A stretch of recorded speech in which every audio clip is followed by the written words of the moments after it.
বিএনপিকেই বলেছিল আজহারি, এবং আজহারিকে সাপোর্ট দিচ্ছে যে আজহারির কিছু হলে ইসলামের বিরুদ্ধে কাজ করা হবে, এবং সমস্ত মোল্লাদেরকে সে ডাক দিচ্ছে ওই 1971 সালের পাকিস্তানিদের বিরুদ্ধে কিছু বললেই ইসলাম খতরে মে হ্যায়, বঙ্গবন্ধু বলেছিল না, এটাই ছিল ওদের স্বভাব।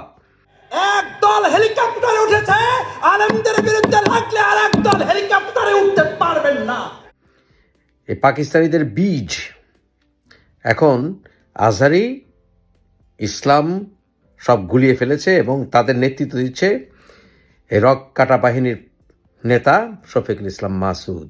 তুমি যখন বললে একদল হেলিকপ্টারে গেছে আরেকজন হেলিকপ্টারে যেতে পারবে না, তাহলে তুমি বলতে চাচ্ছ যে শেখ হাসিনার পতনের কারণ হচ্ছে শেখ হাসিনা মোল্লাদের বিরুদ্ধে রেখেছিল, তাই মোল্লারাই শেখ হাসিনার পতন ঘটিয়েছিল। তাহলে বিএনপিকে মোল্লারা থ্রেট দিচ্ছে এবং তোমরা হচ্ছ তাদের নেতা।